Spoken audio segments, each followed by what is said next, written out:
नमस्कार दोस्तों, मैं हूं डॉक्टर सूर्यकांत, विभागाध्यक्ष रेस्पिरेटरी मेडिसिन विभाग, King George Medical University Lucknow. हर साल नवंबर के तीसरे बुधवार को पूरी दुनिया में विश्व सीओपीडी दिवस मनाया जाता है। और क्यों मनाया जाता है कि क्रॉनिक ऑब्स्ट्रक्टिव पल्मोनरी डिजीज अर्थात सीओपीडी की बीमारी दुनिया में एक सांस की बहुत प्रमुख बीमारी है। और अक्सर ये बीड़ी सिगरेट पीने वालों को या ऐसे लोग जो लंबे समय से किसी भी तरह का धूल, धुआं, गर्दा का सामना कर रहे होते हैं, उनके फेफड़े की कार्यक्षमता कम हो जाती है और धीरे धीरे पहले उनको खांसी आती है, खांसी में बलगम आ सकता है और फिर सांस फूलने लगती है।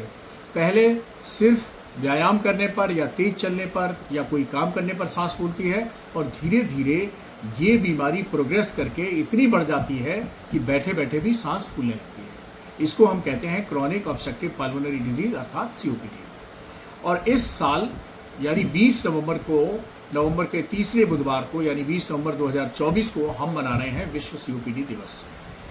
इस बीमारी में अगर हम लक्षणों की बात करें तो सबसे पहले खांसी आती है, जो खास तौर पर सर्दी के मौसम में होती है। बलगम भी उसमें आ सकता है और जैसे जैसे वक्त गुजरता है फेफड़े की कार्यक्षमता कम होती जाती है और फिर सांस फूलने लगती है और फिर धीरे धीरे इतनी सांस फूलने लगती है कि व्यक्ति अपने रोजमर्रा की चीजें यानी घर के कार्य भी नहीं कर पाता है। अब इसका उपचार हम डॉक्टर की सलाह से ही करते हैं और सलाह से ही करना चाहिए। इसमें एक जांच होती है स्पायरोमेट्री अर्थात लंग फंक्शन की जांच, वो महत्वपूर्ण है और डॉक्टर की निगरानी में वो जांच करवानी चाहिए।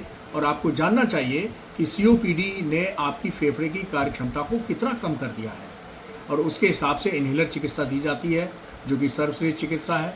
बचाव की अगर हम बात करें तो अगर आप बीड़ी सिगरेट अभी भी पी रहे हैं तो छोड़ दें, धूल, धुआं, गर्दा से बचें।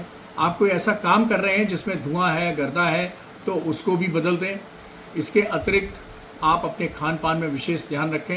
एंटीऑक्सीडेंट वाली चीज़ें जिन्हें हम कहते हैं हरी सब्जियां, फल, दाल, दूध, ये सब ज़्यादा इस्तेमाल करें और अपने चिकित्सक से भी सलाह ले सकते हैं डाइट के संबंध में। इसके अलावा आप नॉन फार्माकोलॉजिकल ट्रीटमेंट में कुछ योग, आसन और प्राणायाम भी कर सकते हैं, लेकिन ये भी चिकित्सक की सलाह पर और किसी योग के विशेषज्ञ की देखरेख में ही करने चाहिए। और हाँ, साल में चिकित्सक के सलाह पर एक इन्फ्लुएंजा की वैक्सीन लगती है और एक पॉलिसी के आधार पर एक निमोकोकल वैक्सीन लगती है। ये टीकाकरण भी सभी सांस के रोगियों को कराना चाहिए। और हाँ, अगर आपकी बीमारी ज़्यादा बढ़ गई है या आपको लंग अटैक हो गया है, उस समय इन्हेलर काम नहीं करते हैं, तो उस समय जो है वो अपना चिकित्सक की सलाह लेनी चाहिए। और अगर आपका ऑक्सीजन यानी पल्स ऑक्सीमीटर 90 से नीचे है तो फिर भर्ती भी आपको होना पड़ सकता है। नमस्कार।